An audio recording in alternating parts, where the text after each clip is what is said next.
হাদিসের মধ্যে আসছে, যার অন্তরে যাররা পরিমাণ কল্যাণ থাকে, মুহাদ্দিসিনে কেরাম বলেন এখানে উদ্দেশ্য হলো ঈমান। বলে ওই লোকটা ইন্তেকাল করলো, হয়তো দুনিয়ায় আল্লাহ তাআলার হুকুম আহকাম মেনে চলে নাই, তবে এমন কোনো কাজ করে নাই, এমন কোনো কথা বলে নাই যাতে ঈমান নষ্ট হয়ে যায়। এই লোকটা যাররা পরিমাণ ঈমান সহকারে দুনিয়া থেকে বিদায় নিল। দুনিয়ায় নেক কাজ না করার কারণে, পাপের কাজ করার কারণে কিয়ামতে হয়তো তার জন্য জাহান্নাম সাব্যস্ত হবে, তবে ঈমানের কারণে চিরকাল তাকে জাহান্নাম থাকা লাগবে না। আল্লাহ সুবহানাহু ওয়া তাআলা ওই যারা পরিমাণ কল্যাণ ঈমানের কারণে একটা সময় তাকে জাহান্নাম থেকে নিষ্কৃতি দিয়ে জান্নাতের মালিক বানায়া দিবে। তাহলে ঈমান এটা এমন এক নেয়ামত যা বান্দাকে অনন্তকাল জাহান্নামে না যাওয়ার ব্যাপারে, না থাকার ব্যাপারে নিশ্চয়তা দেয়। কিন্তু যেই জাহান্নাম কষ্টের জায়গা, ওই জায়গায় যদি কিছু কালের জন্য যাওয়া লাগে ওটাও কষ্টের। তাহলে আল্লাহ তাআলা কেমন যেন বলেন, ও বান্দা তুমি তো ঈমান এনেছো, ঈমান আনার মাধ্যমে অনন্তকাল জাহান্নাম থেকে নিজেকে বাঁচাইলা, এইবার তুমি আল্লাহ তাআলার হুকুম আহকাম, আদেশ নিষেধ মান্য করার মাধ্যমে ক্ষণস্থায়ী জাহান্নামের শাস্তি থেকেও নিজেকে বাঁচাও। তাহলে আমলের মাধ্যমে নিজেকে জাহান্নাম থেকে বাঁচাও, যেন কিছু কালের জন্য জাহান্নামে না যাওয়া লাগে। দ্বিতীয় আদেশ, আল্লাহ তাআলা বলেন তুমি একা একা বাঁচবা এমনটা হবে না। ওয়া আহলিকুম, তোমার অধীনস্থ যারা আছে তাদেরকেও জাহান্নামের আগুন থেকে বাঁচাও। আমার আপনার অধীনস্থদের মধ্যে অন্যতম হলো সন্তান। যেহেতু সন্তান নিয়ে কয়েকটা কথা আপনাদের সাথে একটু মুযাকারা করব। সন্তান আমার অধীনস্থদের মধ্যে অন্যতম, তার মানে আল্লাহ তাআলা আমাকে যেমন জাহান্নাম থেকে বাঁচার আদেশ দিয়েছেন, অনুরূপভাবে আমার অধীনস্থ আর অধীনস্থদের মধ্যে অন্যতম সন্তান, এই সন্তানকেও জাহান্নাম থেকে বাঁচানোর আদেশ দিয়েছেন আল্লাহ। আমি নিজে জাহান্নাম থেকে বাঁচবো আমল করার মাধ্যমে, বর্জনীয় বিষয়গুলো বর্জন করার মাধ্যমে। এখন যদি কোনো পিতা চিন্তা করে আমি তো নামাজ পড়ি কিন্তু আমার ছেলেটা নামাজ পড়ে না, এখন যদি বাবা সন্তানকে জাহান্নাম থেকে বাঁচানোর চিন্তায় সন্তানের নামাজ বাবা পড়ে, সন্তানের রোজা বাবা রাখে, তাইলে কি সন্তানেরটা আদায় হবে নাকি? আদায় হবে না। তার মানে দুনিয়াতে তো কোনো ব্যক্তি আর এক ব্যক্তিকে জাহান্নাম থেকে বাঁচানোর ক্ষমতা রাখে না, তবে একটা ব্যক্তি যদি এটা চেষ্টা করে যে কেমন করে ওই ব্যক্তিটাকে জান্নাতের পথ চেনানো যায়, জাহান্নামের পথ থেকে বাঁচানো যায়, এই চেষ্টা প্রচেষ্টা মানুষ করতে পারে। এই জন্য আমাদের বুজুর্গানে দিন বলেন এখানে উদ্দেশ্য হলো নিজে জাহান্নাম থেকে আল্লাহ তাআলার হুকুম আহকাম, আদেশ নিষেধ মান্য করার মাধ্যমে বাঁচো, অধীনস্থদেরকে দ্বীনের উপরে পরিচালিত করার মাধ্যমে জাহান্নাম থেকে বাঁচানোর চেষ্টা করো। আমি আপনি আমার আপনার অধীনস্থের ব্যাপারে সর্বোচ্চ চেষ্টা করতে পারি, তবে আমি আপনি তো হেদায়েতের মালিক নয়। হেদায়েতের মালিক কে? তাহলে মূল বিষয়টা হলো আমি আপনি শরীয়ত নির্দেশিত পন্থায় কতটুকু চেষ্টা করলাম, আমার অধীনস্থদের জাহান্নাম থেকে বাঁচানোর চেষ্টা শরীয়ত নির্দেশিত পথে কতটুকু করলাম, এটাই আল্লাহ তাআলা দেখবে। যেমন জলিলুল কদর পয়গম্বর হযরত নূহ আলাইহিস সালাম ৯৫০ বছর দাওয়াত দিয়েছেন, ওনার সন্তান ঈমান আনে নাই, কিন্তু সন্তানকে দ্বীনের উপরে আনার জন্য উনি চেষ্টায় কোনো কমতি করেন নাই। সর্বশেষ যখন ওই মহাপ্লাবনের সূচনা হলো, সময়ের সাথে সাথে পানি বাড়তে থাকলো, নূহ আলাইহিস সালাম ইমানদার, তাদের নিয়ে নৌকায় উঠলেন। ওনার সন্তান তখনও ঈমান আনে নাই। নূহ আলাইহিস সালাম সন্তানকেও নৌকায় ওঠার জন্য বললেন, কারণ এই নৌকায় আরোহণের শর্ত ঈমান। তার মানে এখনো সময় আছে, ঈমান আনো, নৌকায় চড়ো। কিন্তু সন্তান বলল, না, আমি নৌকায় উঠব না, তার মানে ঈমান আনবো না। আমি ওই উঁচু পাহাড়ের চূড়ায় চলে যাব, পানি আমাকে স্পর্শ করতে পারবে না। তবে এই প্লাবন ছোটখাটো প্লাবন নয়। মুফাসসিরিনে কেরাম বলেন, গোটা পৃথিবী প্লাবিত হয়ে গেছে, 1 ইঞ্চি জায়গা শুকনা ছিল না, গোটা পৃথিবী প্লাবিত হয়ে গেল। নূহ আলাইহিস সালামের সন্তান ঈমান আনতে পারল না। কিয়ামতের দিন আল্লাহ তাআলা ওনাকে জিজ্ঞাসা করবে না, নূহ আলাইহিস সালামকে জিজ্ঞাসা করবে না কেন সন্তান ঈমান আনলো না। জিজ্ঞাসা না করার কারণ, হযরত নূহ আলাইহিস সালাম ওনার চেষ্টায় কোনো ত্রুটি রাখেন নাই।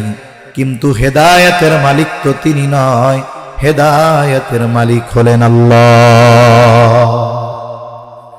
এই যে চেষ্টা প্রচেষ্টা করা সন্তানদেরকে দ্বীনের উপরে চালানোর, এই চেষ্টা প্রচেষ্টাটাই আমাদের কিয়ামতে বাঁচার অন্যতম কারণ। আমি আপনি যদি এই শরীয়ত প্রদর্শিত পদ্ধতিতে যদি চেষ্টা প্রচেষ্টা না করি, আল্লাহ না করুন, এই কারণে যদি আমার আপনার সন্তান পাপাচারে লিপ্ত হয়, তাওবা যদি নসিব না হয়, কিয়ামতে যদি জাহান্নামী হয়, আমি আপনি হাজি হই না কেন, তাহাজ্জুদ গুজারি হই না কেন, কিয়ামতের দিন ওই সন্তান তার জাহান্নামে যাওয়ার কারণ হিসাবে আল্লাহর দরবারে আমার আপনার দিকে অভিযোগের তীর ছুড়ে দিবে। বলবে, আমার অভিভাবক আমি জাহান্নামে যাওয়ার কারণ, ওনার খাইছি, ওনার পড়ছি, উনি কোনোদিন আমাকে দিন শেখার কথা বলে না, নামাজের কথা বলে না, নামাজ শেখায় নাই। কিয়ামতে ধরা পড়া লাগতে পারে কি পারে না? এজন্য সন্তানকে দ্বীনের উপরে গড়ে তোলা। রাসূল আকরাম সাল্লাল্লাহু আলাইহি ওয়াসাল্লাম বলেন, কুল্লুকুম রাঈনা ওয়া কুল্লুকুম মাসউলুনা আন রাইয়াতিহি। নবীজি সাল্লাল্লাহু আলাইহি ওয়াসাল্লাম বলেন, তোমরা প্রত্যেকেই দায়িত্বশীল, প্রত্যেককে তার দায়িত্বের ব্যাপারে জিজ্ঞাসা করা হবে। বাবাকে তার সন্তানের ব্যাপারে জিজ্ঞাসা করা হবে। বাবা যদি মনে করে ওই দিন জিজ্ঞাসা করা হবে, দুনিয়ায় কি খাওয়াইছিলা, কি পড়াইছিলা, সন্তানের জন্য ব্যাংক ব্যালেন্স, বাড়ি গাড়ি কইরা রাইখা আসছিলা নাকি, এই সমস্ত কিছু জিজ্ঞাসা করা হবে না। বরং জিজ্ঞাসা তো দ্বীনের ব্যাপারে করা হবে। সন্তানকে আল্লাহর পরিচয় শিখাইছিলা কিনা, সন্তানকে দ্বীন শিখিয়েছিলা কিনা, এই বিষয়গুলোর ব্যাপারে কিয়ামতে অভিভাবককে জবাবদিহিতার কাঠগড়ায় দাঁড়ানো লাগবে। কিন্তু আমাদের সমাজের অধিকাংশ অভিভাবক, আমরা সন্তানের ব্যাপারে ওই বিষয়টা নিয়েই চিন্তিত যে সন্তানের জন্য কি করা যাইতে পারে, কয়টা বাড়ি বানায় রাখা যাইতে পারে, কয়টা জমি তার জন্য কিনে রাখা যায়, তার যেন কোনো কষ্ট না হয়, বৈশা যেন পার উপরে পা তুলে খাইতে পারে, এজন্য যা দরকার সব অভিভাবক করে। কিন্তু সন্তানকে জাহান্নাম থেকে বাঁচানোর জন্য যা করা দরকার, এই বিষয়গুলোতে অধিকাংশ অভিভাবক সর্বোচ্চ গাফলতি করে। এ চিন্তা অভিভাবকের নেই। অধিকাংশ অভিভাবকের খোঁজ নেন, খালি চিন্তা, লেখাপড়া করতেছে, ভালো চাকরি পাবে কিনা, কি হবে লেখাপড়া শেষ করে, ইনকামের কোনো রাস্তা ধরতে পারবে কিনা। এই চিন্তা করে না যে আমার সন্তান নেককার হবে কিনা, আমার সন্তান জান্নাতের পথের প্রতীক হবে কিনা, আমার সন্তান আল্লাহর পরিচয় লাভ করলো কিনা। এই রকম চিন্তা অধিকাংশ অভিভাবকের নাই বললেই চলে।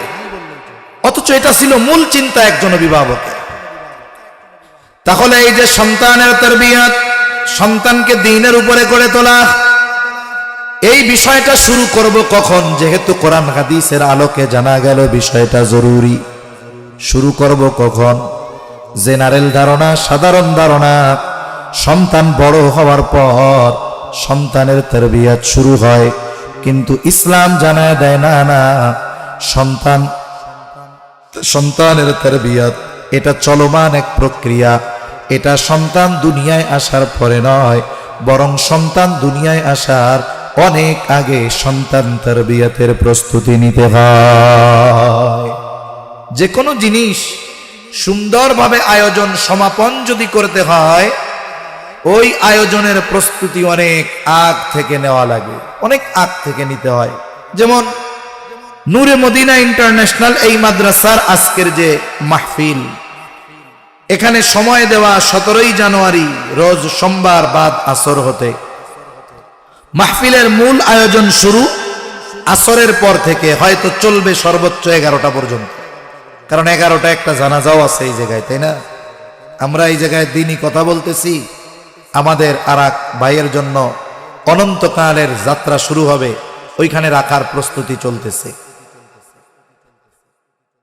এই আয়োজন ধরেন 6 ঘন্টা কিংবা 7 ঘন্টা। এই 7 ঘন্টার সুন্দর আয়োজনের জন্য প্রস্তুতি কিন্তু আসরের সময় থেকে নেওয়া হয় না, প্রস্তুতি আরো কিছুদিন আগের থেকে নেওয়া শুরু হয়েছে। এই আয়োজন শুরু কয়টায়? বলে আসরের পর থেকে। আমার মাইকওয়ালা ভাইরা যদি চিন্তা করতেন যে মাহফিল তো শুরু আসর হতে, আসরের পর থেকে, তাইলে আমরা মাইক বক্স সাউন্ড সিস্টেম যা আছে এগুলো নিয়ে মাদ্রাসায় আসরের নামাজ পড়ব। এই যে প্যান্ডেল যারা করছে, সুন্দর প্যান্ডেল লাইটিং, এনারা যদি চিন্তা করতেন মাহফিল তো আসরের পর হতে শুরু, তাহলে এই সামিয়ানা বাঁশ লাইট এগুলো সব নিয়ে আমরা ওই মাদ্রাসায় গিয়ে আসর পড়ব। ওনারা যদি মাহফিল শুরুর সময় আসরের পর এই চিন্তা করে এইগুলা নিয়ে আসরের সময় আসতেন, তাইলে এখন পর্যন্ত মনে হয় আলোচনাই শুরু করা যেত না, তাই না? তার মানে মূল আয়োজন 7 ঘন্টা, কিন্তু এই 7 ঘন্টা যেন সুন্দরভাবে পরিচালনা করা যায়, আয়োজনটা যেন সুন্দর হয়, প্রস্তুতি আসর থেকে শুরু হয় নাই, কয়েক মাস আগ থেকে শুরু হয়েছে। সন্তান তারবিয়াতের এই প্রক্রিয়া সন্তান দুনিয়ায় আসার পরে নয়, বরং সন্তান দুনিয়ায় আসার অনেক আগ থেকেই শুরু হয়ে যায়। কেন? শুরুতে আমি কয়েকটা কথা বলেছি যে দেখুন, সম্পদ আছে সন্তান নাই, বলে ওই সম্পদে শান্তি নাই। সম্পদ আছে সন্তানও আছে, বদকার বদ্দিন, বলে সন্তানও আছে সম্পদও আছে কিন্তু শান্তি নাই। অথচ সম্পদ নাই, নেককার সন্তান আছে, দিলে শান্তি আছে।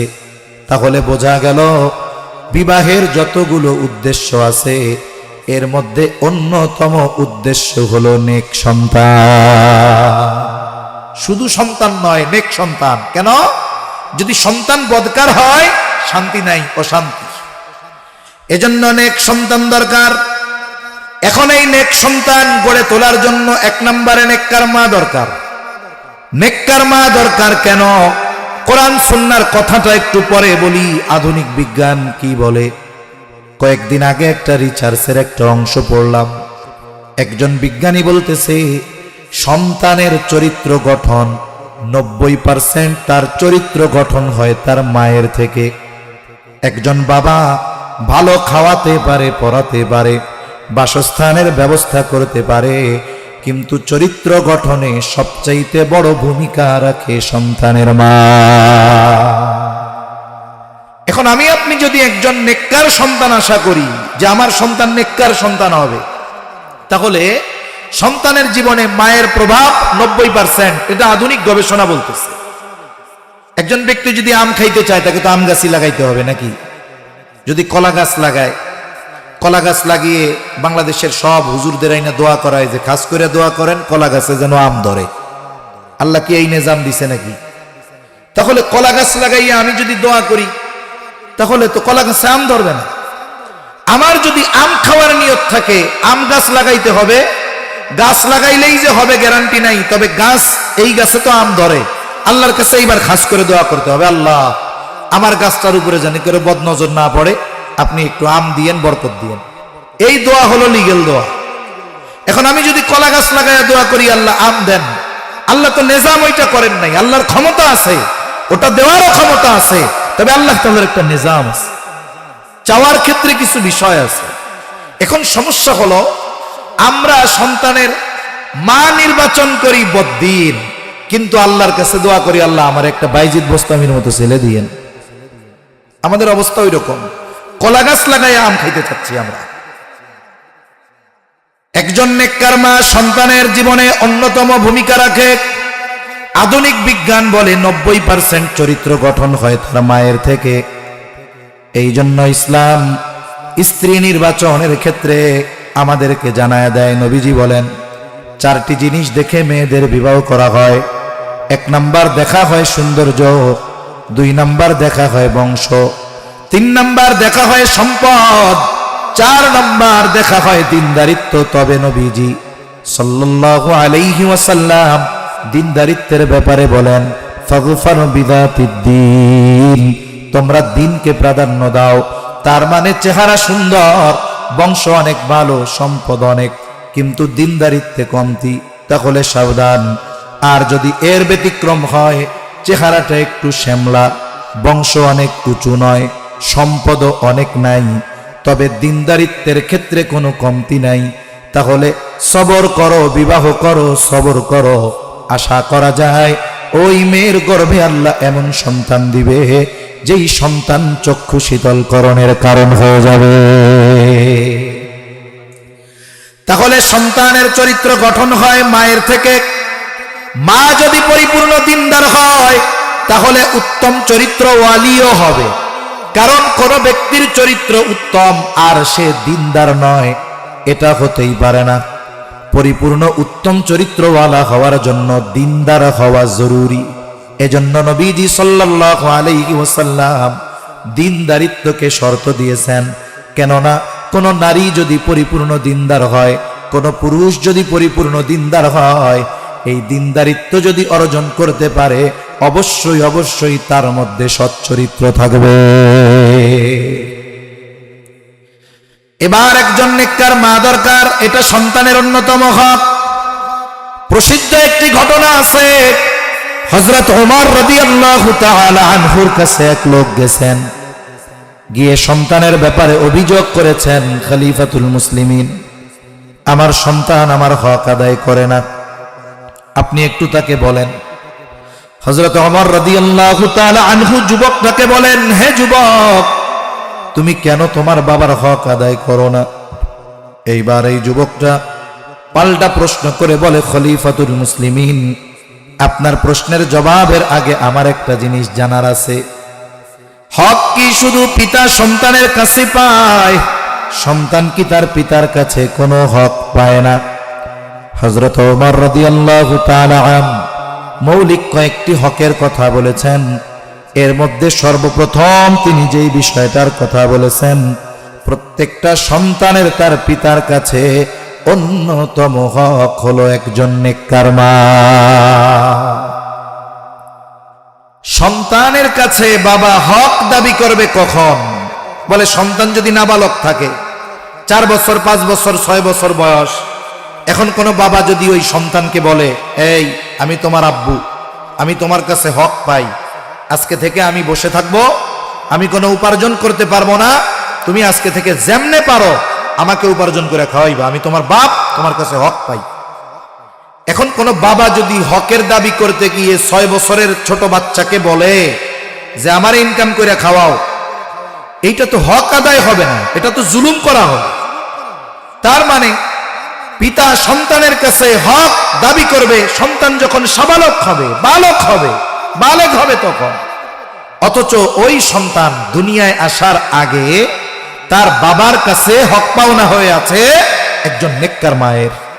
তার মানে যদি কেউ বিবাহের সময় দিনদারিত্বকে গুরুত্ব না দেয়, সুন্দর সম্পদ আর বংশ দেখে দিনের কথা ভুলে যায়, সে তার অনাগত সন্তানের হক নষ্ট করে বসে থাকে। আবার দেখুন, চেহারার সৌন্দর্য এটা কয়েকটি কারণে নষ্ট হয়ে যায়। অসুস্থতার কারণে চেহারার সৌন্দর্য নষ্ট হয়ে যায়। যত সুন্দরী হোক না কেন, একটানা যদি 2 সপ্তাহ ডায়রিয়া হয়, বলেন তো ওই সৌন্দর্য আর থাকবে নাকি? কি বের হইছে? বলে পায়খানা হইছে, এতেই সৌন্দর্য শেষ, কেউ আর তাকাইতে চাবে না। আবার বয়সের কারণে সৌন্দর্য নষ্ট হয়ে যায়। যেই মেয়েটার বয়স 16 বছর, 18 বছর, দেখতে অনেক সুন্দর, তার বয়স যখন 50 বছর হবে, 55 বছর হবে, 60 বছর হবে, চুল পেকে যাবে, চোখ কোটরে চলে যাবে, চামড়া ঘুষিয়ে যাবে, চেহারার সৌন্দর্য নষ্ট হয়ে যাবে। কিন্তু কারো চরিত্র যদি সুন্দর হয়, 80 বছর 90 বছর বয়স হোক, হয়তো চামড়া ঝুলে যাবে, দৃষ্টিশক্তি হারিয়ে যাবে, চুলগুলো পেকে পড়ে যাবে, চেহারার সৌন্দর্য হয়তো থাকবে না, কিন্তু বলেন তো চরিত্রের সৌন্দর্য নষ্ট হয়ে যাবে নাকি? এই সুন্দর চরিত্র দিয়ে এক সময় সে সন্তান করছে, এই সুন্দর চরিত্র দিয়ে এক সময় তার নাতিপুতির চরিত্র সে সুন্দর করে গড়ে তুলতে পারবে। তাহলে সন্তান তারবিয়াতের বা সন্তানকে দ্বীনের উপরে গড়ে তোলার প্রথম প্রধান বিষয় যেটা, এটা হলো একজন নেককার মা। কেন নেককার মা দরকার? কয়েক বছর আগে আরেকটা রিসার্চের অংশ পড়েছিলাম। আমেরিকার একজন ডাক্তার ওই দেশের বেশ কয়েকজন প্রেগন্যান্ট মহিলাকে নিয়ে একটা সেমিনার করেছেন। উনি ওই সেমিনারে বলেছেন যে আপনারা যদি চান, যেহেতু ওরা অমুসলিম, আপনি যদি চান আপনার সন্তানকে আপনি গায়ক বানাবেন, তাইলে আপনি গান গাইবেন। যার গান পছন্দ, যার গলা পছন্দ, তার গান আপনি শুনবেন। প্রত্যেকটা মা সন্তান যখন গর্ভে আসে, প্রত্যেকটা মায়ের সন্তানের ব্যাপারে একটা আশা থাকে, ইচ্ছা থাকে। কেউ ইচ্ছা করে সন্তানটাকে হাফেজ বানাবো, কেউ চিন্তা করে সন্তানটাকে আলেম বানাবো, আবার দুনিয়ার লাইনেরও চিন্তা করে। কেউ চিন্তা করে সন্তানটাকে বিসিএস ক্যাডার বানাবো, কেউ চিন্তা করে অভিনেতা বানাবো, কেউ চিন্তা করে গায়ক বানাবো। প্রত্যেকটা মা সন্তান যখন গর্ভে আসে, এই রকম একটা চিন্তা প্রতিটা মায়ের মধ্যেই থাকে। তা উনি ওনার গবেষণার মূল কথা যে আপনি আপনার সন্তানকে যেমন চান, সন্তান যখন গর্ভে আপনি ওই ধরনের কাজগুলো করেন, ওই ধরনের চিন্তাগুলো করেন। কেন? চিন্তা করে মা যেটা সন্তান গর্ভে আসার পরে মা যেটা চিন্তা করে, ওই চিন্তার প্রভাবও সন্তানের মধ্যে পড়ে। এজন্য সারা পৃথিবীতে 700 কোটির উপরে মানুষ, 700 কোটির মধ্যে মাত্র 1 কোটির কিছু বেশি মনে হয় আছে ইহুদি। কেউ কেউ বলেন 1 কোটি 20 লাখ এরকম। এই 1 কোটি 20 লক্ষ ইহুদি, এরা গোটা পৃথিবীর 699 কোটি মানুষের নাকে রশি দিয়ে টানতেছে। আজকে যে আমরা আমেরিকাকে দেখি, আমেরিকায় পৃথিবীর অন্যতম সুপ্রিম পাওয়ার। আমেরিকার এই সুপ্রিম পাওয়ার হওয়ার পেছনে যেই বিষয়গুলো, এগুলোর অবদান ইহুদিদের। আমেরিকার অর্থনীতির 95% নিয়ন্ত্রণ ইহুদিদের হাতে। এরা যদি একটু নড়াচড়া দেয়, মুহূর্তের মধ্যে ইহুদিদের আমেরিকার অর্থনীতি ভেঙে পড়বে। আজকে গোটা বিশ্বব্যাপী প্রভাব প্রতিপত্তি বিস্তারের অন্যতম মাধ্যম হলো মিডিয়া। গোটা পৃথিবীর মধ্যে আন্তর্জাতিকভাবে যেই কয়েকটি সমাদৃত বেশি, বিশেষ করে ইসলামোফোবিয়া, ইসলাম বিদ্বেষের ব্যাপারে অগ্রগামী, CNN, রয়টার্স, BBC, এগুলোর মূল নিয়ন্ত্রণ ইহুদিদের হাতে। তাহলে পৃথিবীর অন্যতম সুপার পাওয়ার দেশ আমেরিকা, এর নিয়ন্ত্রণ করতেছে ইহুদি। পৃথিবীর অর্থনীতির নিয়ন্ত্রণ ইহুদির হাতে। এই যে 1 কোটি মানুষ, এদের ব্রেন এরকম হলো কেমন? যখন ইহুদিদের কোনো মেয়ে প্রেগন্যান্ট হয়, এর পরিপূর্ণ জিম্মাদারি, দায়িত্ব ওই দেশের সরকার নিয়ে নেয়। আমাদের দেশে এখনকার অবস্থা হলো কি? কোন নারী যদি প্রেগন্যান্ট হন, উনি আর নড়াচড়া করতে চান না। কিন্তু গ্রামের মানুষ, এনারা খুব ভালো মতো জানে আগের অবস্থা এমন ছিল, যেই দিন বাচ্চা ভূমিষ্ঠ হইছে, দেখা গেছে ওই দিনও রান্না বান্না কইরা, থালা বাসন ধুইয়া, কাপড় চাপুর ধুইছে, এর 2 ঘন্টা পরে বাচ্চা প্রসব হইছে। আর এখন যখনই শুনে ডাক্তার বলে যে আপনার পেটে বাচ্চা, ওই দিন থেকে উনি মোটামুটি অটো খোড়া হয়ে যায়। ওনাকে মোটামুটি হাত দিয়ে খাওয়াই দিলে ভালো হয়। এই যে নড়াচড়া করতেছে না, বসে আছে এক জায়গায়, ফলশ্রুতিতে কি হয়? একটা সময় স্বাভাবিক ডেলিভারি হয় না, সিজার করা লাগে। অথচ ইহুদিরা যখন দায়িত্ব নেয়, ওই মেয়েটাকে দিয়ে কঠিন ও জটিল জটিল অঙ্ক করায়। যে কোনো জটিল কাজ করতে গেলে, যে কোনো জটিল বিষয় আয়ত্তে আনতে গেলে ব্রেন খাটানো লাগে। ব্রেন যখন খাটানো হয়, অনেক ধরনের হরমোন নিঃসরণ হয়। এই যে উনি ব্রেন খাটাচ্ছে, চিন্তা করতেছে, বলে এটার প্রভাব ওই পেটের বাচ্চার মধ্যে পড়ে। এটা আমরা বুঝি না, কিন্তু ওরা খুব ভালো বোঝে। যার ফলশ্রুতিতে কি হয়, ওরা সংখ্যায় কম কিন্তু এক একজন জিনিয়াস হয়। জিনিয়াস ওই এক একজন লক্ষ লক্ষ মানুষের নাকে রশি দিয়ে টানার মতো জ্ঞান বুদ্ধি অর্জন করে। অথচ এই বিষয়গুলো ইসলামের মধ্যে ছিল। আমরা অনেক বুজুর্গের ঘটনা শুনি, কুতুবউদ্দিন বখতিয়ার কাকি রহমাতুল্লাহি আলাইহির ঘটনা শুনি, যে ওনার ব্যাপারে বলা হয় মায়ের পেট থেকে 18 পারা হিফজ করে বের হয়েছে। বিষয়টা এরকম নয়, বরং এই ঘটনার আলোকে এটা জানা যায় যে ওনার মা 18 পারার হাফেজা ছিলেন। উনি যখন মায়ের গর্ভে দুনিয়ায় ভূমিষ্ঠ হওয়ার আগ পর্যন্ত এই সন্তানকে পেটে নিয়ে তিনি হাজার হাজার বার এই 18 পারা তিলাওয়াত করেছেন। আধুনিক বিজ্ঞান বলতেছে, মায়ের পেটে যখন সন্তান শ্রবণ শক্তি পায়, মা যখন কোনো কথা বলে, সন্তান কান খাড়া কইরা মায়ের ওই কথা শোনে। মা যখন কারো কথা শোনে, ওই কথাও মায়ের সাথে সাথে মায়ের পেটে থাকা বাচ্চাটাও কান খাড়া করে শোনে। এজন্যই ওই ডাক্তার বলছে যে আপনি যদি চান সন্তান গায়ক হোক, কণ্ঠ সুন্দর হোক, তাহলে আপনি বেশি বেশি গান শুনবেন, গান গাইবেন। এখন গান গাইলে যদি গায়ক হয়, কণ্ঠ সুন্দর হয়, তাহলে মা যদি কোরআন পড়ে, দুরূদ পড়ে, ইস্তিগফার পড়ে, এর প্রভাব সন্তানের জীবনে পড়বে না? পড়বে। উনি ওনার সন্তানকে পেটে নিয়ে 18 পারা বারবার বারবার তিলাওয়াত করেছেন। সন্তান দুনিয়ায় ভূমিষ্ঠ হয়েছে। মনিটরের আওয়াজটা একটু বাড়ান না ভাই, মনিটরের আওয়াজটা একটু বাড়েন, একটু ছাড়েন, যেন আমি রিল্যাক্সে বললে আওয়াজটা কানে আসে, শক্তি দিয়ে না বলা লাগে। তাহলে ওনার সন্তানকে উনি পেটে নিয়ে বারবার বারবার 18 পারা তিলাওয়াত করেছেন। এই তিলাওয়াতের প্রভাব ওনার জীবনে পড়ছে। এরপরে উনি দুনিয়ায় আসছেন। দুনিয়ায় আসার পরে ওনার মা সব সময় বারবার বারবার তিলাওয়াত করে শুনাইছেন। সন্তানরা যখন দুধ পান করাইছেন, হাট্টিমা টিম টিম পড়ে নাই, গান শোনে নাই, উনি তিলাওয়াত করছেন আর দুধ পান করাইছেন। এই যে 5-6 বছর পর্যন্ত ওই বাচ্চা মায়ের মুখে 18 পারা শুনতে শুনতে অটোমেটিকলি 18 পারার হাফেজ হয়ে গেছে। তাহলে নেক সন্তান গড়নে গঠনে গড়ে তোলার ক্ষেত্রে একজন মায়ের অবদান অনেক। এই জন্য সন্তান তারবিয়াতের অন্যতম বিষয় হলো একজন নেককার মা। 2 নম্বর বিষয়, নেককার মায়ের ব্যবস্থা হয়ে গেল। এখন স্বামী স্ত্রী দুজন মিলে আল্লাহ তাআলার কাছে দোয়া করবে, নেক সন্তান চেয়ে দোয়া। আল্লাহ তাআলার কাছে শুধু সন্তান চাইব না, বরং নেক সন্তান চাইব। কারণ আল্লাহর কাছে নেক সন্তান চেয়ে দোয়া করা এটা পয়গম্বর আলাইহিমুস সালামের আমল। ইব্রাহিম খলিলুল্লাহ আলাইহিস সালাম মুসলিম মিল্লাতের পিতা, যখন ইরাকের বাবেল থেকে সফর শুরু করেছেন, একজনের ব্যাপারে একটা খবর দেখছি, ওনার পর পর 5টা মেয়ে হয়েছে। কয়টা মেয়ে? 5টা মেয়ে। 5 নম্বর বাচ্চা যখন পেটে, এখন তো নিয়ম, গভর্নমেন্ট নিয়ম করে দিয়েছে, ডায়াগনস্টিক সেন্টারগুলো আল্ট্রাসোনোগ্রামের পরে বলতে পারবে না গর্ভে ছেলে না মেয়ে, এটা বলা এখন মানা। শুধু বলতে পারবে যে বাচ্চার অবস্থা কি, সুস্থ আছে কিনা, কোনো সমস্যা আছে কিনা। তা এটা না বলা একদিক দিয়ে ভালো, একটা আকর্ষণও থাকে, তাই না? আগে তো দুনিয়া আসার 3 মাস আগেই জানতো এটা ছেলে হবে না মেয়ে হবে, এজন্য আকর্ষণ থাকতো না।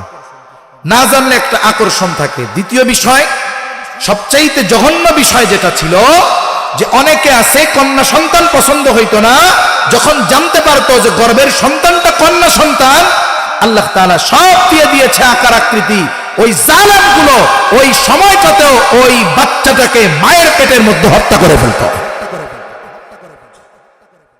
একদিক দিয়ে এটা বন্ধ করে দেওয়াই ভালো হয়েছে। এখন পরপর 4টা মেয়ে হয়েছে, 5 নম্বর সন্তান চিন্তা করেছে এটা ছেলে হবে, আল্লাহ এটাও মেয়ে দিছে।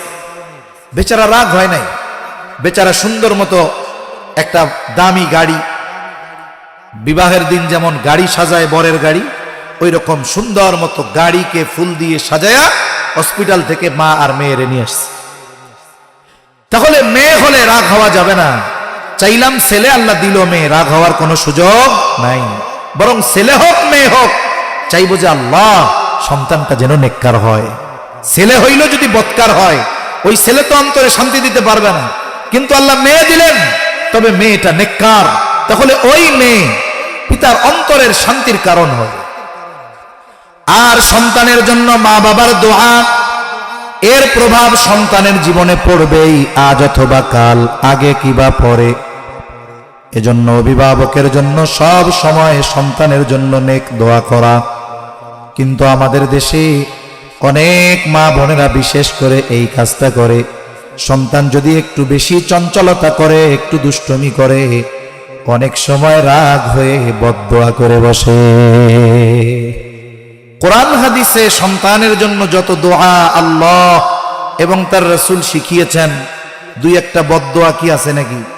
একটাও তো বদদোয়া নাই। সব নেক দোয়া আল্লাহ এবং তার রাসূল শিখাইছেন।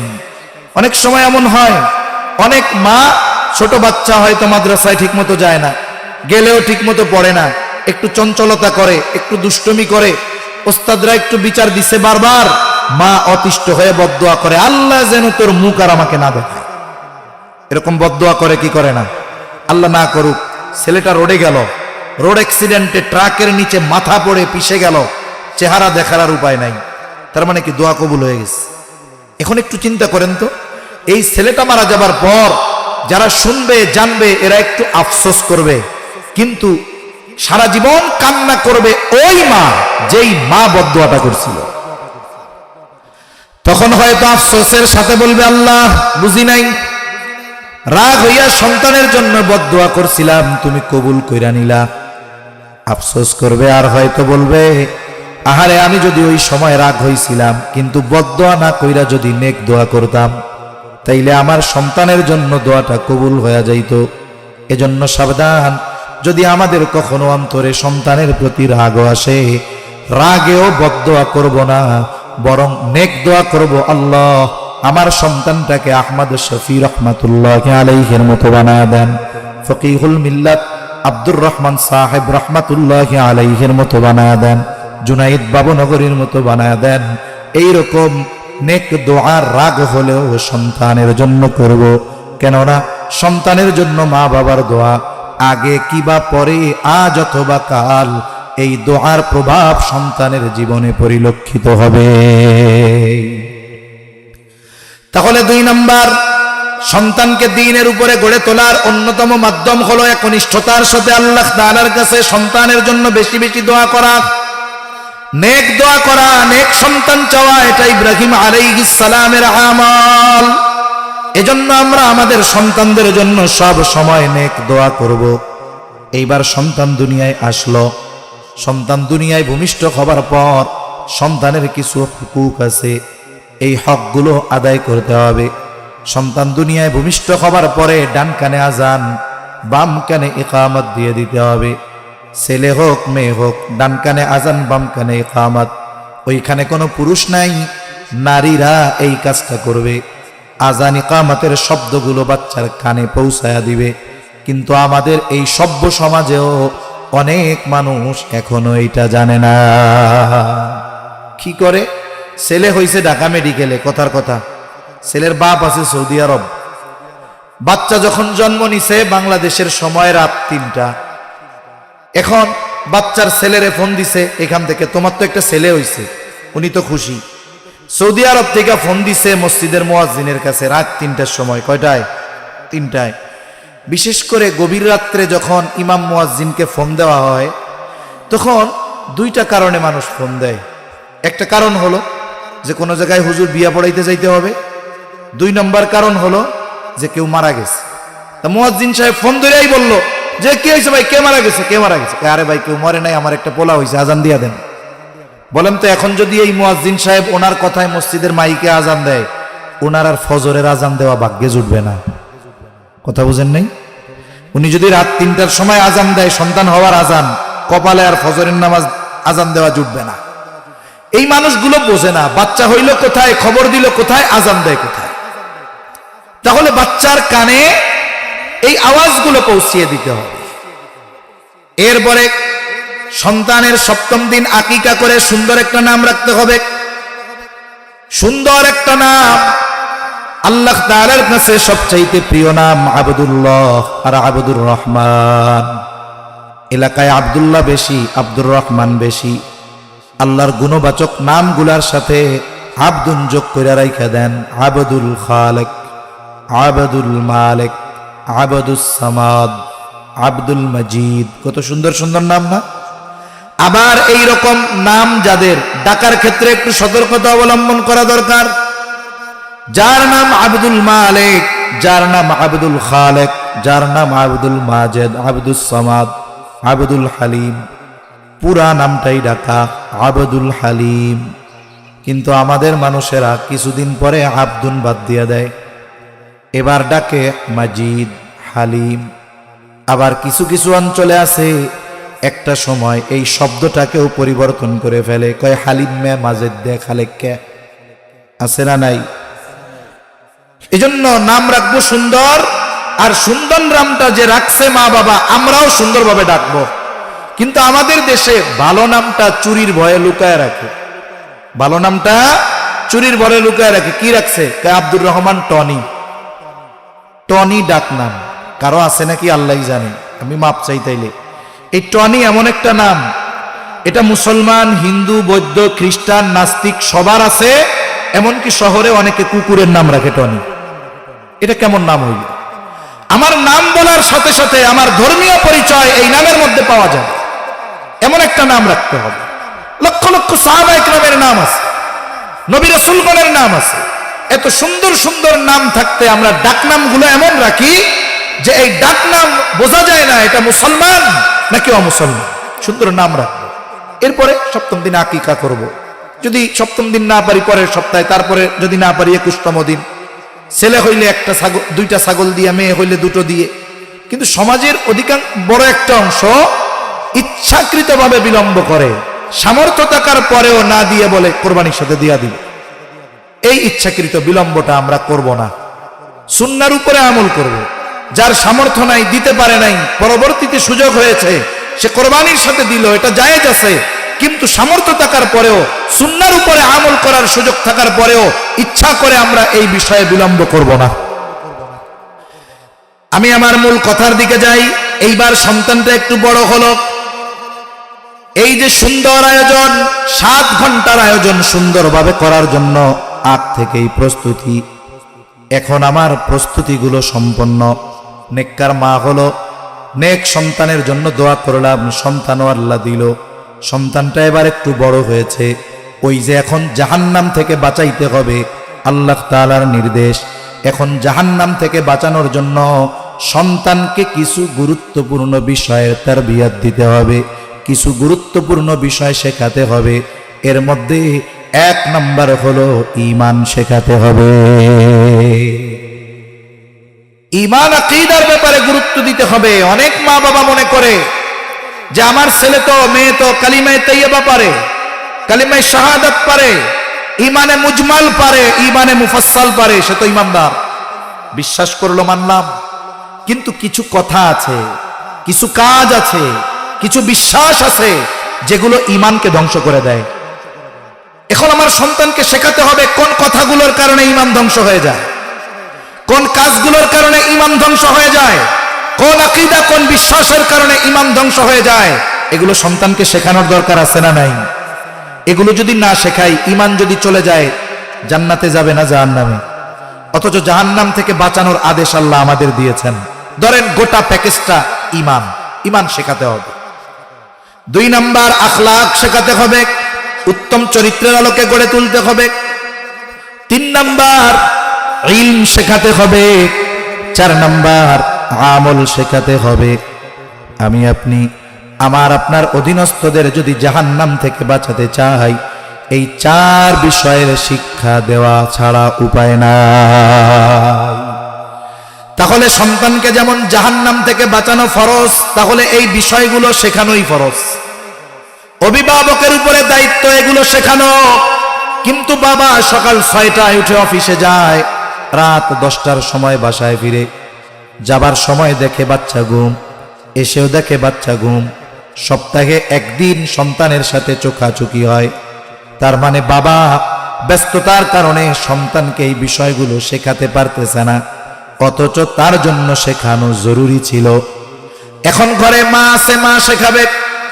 আমাদের সমাজে অধিকাংশ মা যারা গৃহিণী, 3 বেলা রান্না করা লাগে, স্বামীর কাপড় চোপড় ধোয়া লাগে, থালা বাসন পরিষ্কার করা লাগে, ঘরের অন্যান্য কাজ করে দেখা যায় নিজের আমলগুলা করাই কঠিন হয়ে যায়, তাহলে মায়ের জন্য শেখানোর সুযোগ হয় না।